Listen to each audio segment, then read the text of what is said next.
Video number 2. Peace is first. Peace is open potential. When you have peace, you can potentially go in any direction that you wish because you have pause.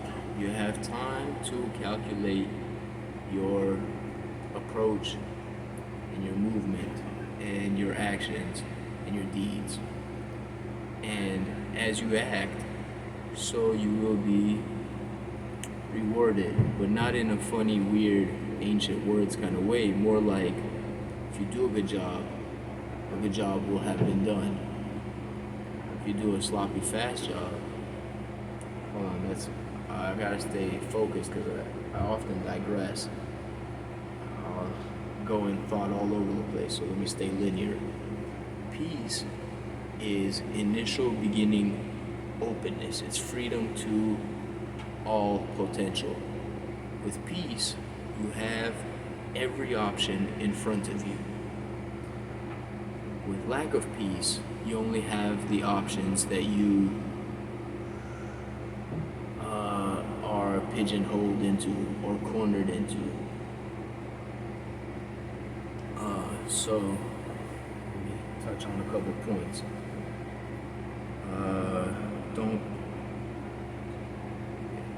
So, how does one arrive to peace? Well, peace is it's hard to get, but well worth keeping. The way you arrive to peace is by introducing it like we introduce everything else. It's not by deduction, because there's no such thing as removing anything, especially in the mind space. All ideas there were put there by either you or another you. And that's a video coming, because we're all different me's to the same we. So all ideas in your head, if you don't have peace, you've got all this like clutter of thoughts, and you're like, well, where do I find peace? How do I bring it? How do I put it? How do I install it, right? You don't buy it at IKEA. The way to do it is to know nothingness. And then you can bring nothingness like the something that it is. So you got all these somethings all over the place, and you're like, none of them are nothings. All of them are somethings. Where do I find this nothing that I haven't seen yet? Well, you can practice all inside things as outside things too. So, if you've got a messy mind, you can take a box and you can throw a bunch of shit in that box. Now you've got a messy box, right? Now you're like, how do I bring nothingness to this box? Is it by removing things, or is it by slowly bringing nothingness in? Well, as I take one thing out of the box at a time, a little bit more nothingness, which is yet another something, comes into the box. And once I've removed enough nothingnesses or somethings, I have now a whole lot more of nothing. Until I've cleared the whole box out, I don't yet have a full nothing until there's all the somethings are gone. So once you can nothing your mind, it becomes so beautiful. It becomes something you always like to hold on to and cling on to and maintain. When too many things go in there, you're like, fuck this, I got too much shit in my box. My box needs to empty out again, you know? Because it's really nice. Those who have it know its value. Those who don't yet have it are unfamiliar. So, if you've got some things in your box that won't leave, they're attached to the walls, you can process them out of there. And some things you're like, oh, it's not so easy. You're like, not everything's a marker that I just grab and take it out. Some things are markings. Some things are a painting on my wall that doesn't allow nothing to be there. Well, check this out. If you watch that movie through, it's like getting a song that's stuck in your head out of your head. It won't come out of your head till you hear it through, right? Because it's nagging at you. It's there for a reason. So if you've got this like painting on the wall of your box that won't leave, you've got to watch that movie through. Quit running from that movie. Sit down with that marking, that stain, that blemish, that whatever that's bothering you, that doesn't allow you to arrive to and achieve your nothingness. Sit with it. Watch the whole movie. Be like, okay, you're an ugly ass movie, but we will watch you until you're off my wall. Okay?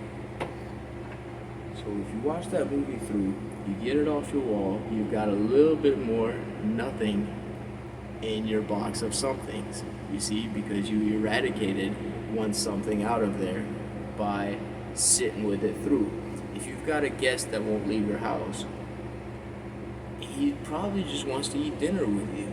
And then once you have coffee and tea with him, he'll be ready to go because, shit, people got stuff to do. So do old memories, old thoughts, old ideas. You know, so you can bring more nothing into your box by processing all your somethings out of there.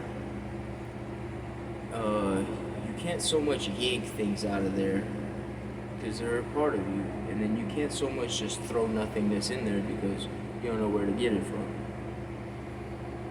But once you clean your box out, you're gonna love a clean box so much that you're just gonna maintain a clean box. It becomes like that because you see the value of having a nothingness box, because you could forever put stuff in a nothingness box. But in a box full of somethings, it makes for not the room of other somethings because they may conflict.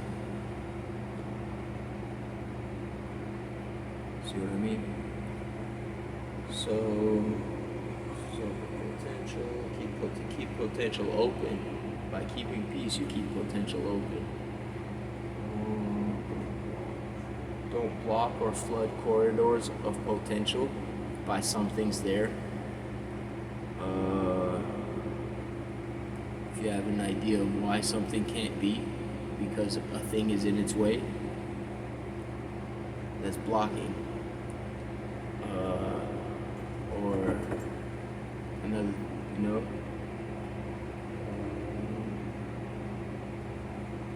Yeah, so nothingness is something, and that's peace. To be at nothing, to feel like a nobody. It's really nice, yo. It's people think they gotta have these ideas, narratives of self-definition. But what if your self-definition is open potential to all everythingness? So what if I'm not a skater or a surfer or a biker or a drawer or a dancer? I'm nothing, which means I am potentially any one of all those things, and potentially all of them together, because I first am nothing. You see what I mean? And that's the beauty of peace. I think I may open this topic up further later, but that's video number 2. See y'all at video number 3.